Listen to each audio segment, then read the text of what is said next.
Hey guys, it's Naomi Findlay here, Australia's rapid renovation expert. And this month I'm bringing you a success tip about how to qualify the leads that come across your desk. I'm going to give you 4 of the most important things that you need to check.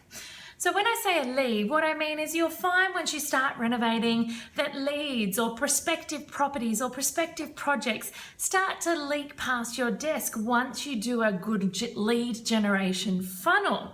But it's really important, because time is money, that you quality check or you QA these leads that are coming past your desk to make sure that they are the right ones for you. Now, I actually use a 35-point checklist of quality checks to make sure that any lead that comes across my desk is worth me going to have a look at. Now, 17 of these things on this checklist are things that I check with the local council to which the property belongs. And I want to share with you today 4 of those really important things. So here we go. The first one is to ensure that the property is not a heritage property.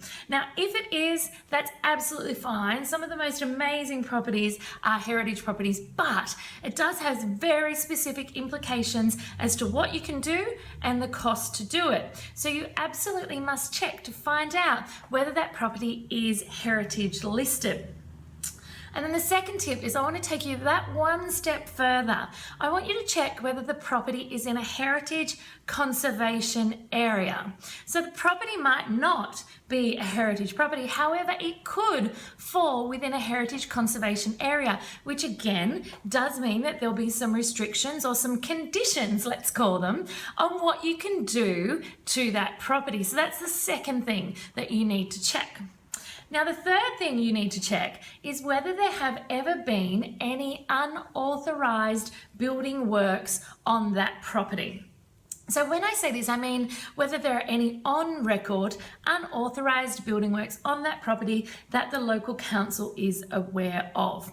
Very important that you check that out before you buy the property. Again, it doesn't mean you can't buy the property, but it means there's an extra layer that you need to consider.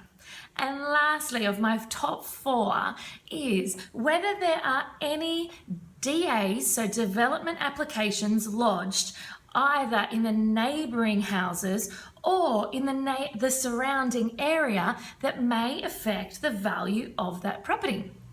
So there's quite a few examples on a very famous TV show about the impact of not checking any pre-approved or lodged development applications around a property. It can be $1 million mistake in some circumstances. If you go buy yourself an $800,000 or $1 million property thinking that you're going to be able to increase the value quite substantially, only to find out a pre-approved massive shopping centre or car park or commercial development or unit block has been planned for the near and surrounding area. So very important. That was my 4th one. Always make sure you check for DA approved or lodged DAs in the neighbouring blocks and across the road or in the near surrounding area. So as I mentioned, 17 of my 35-point checklist is actually about council checks, and these are my most important ones that I wanted to share with you today. So is the property heritage listed? Is it in a heritage conservation area? Are there any on-record, unauthorised DA or building works done to the place? And is there a DA approved or a DA lodged for substantial work that may affect the value of the property in the surrounding areas?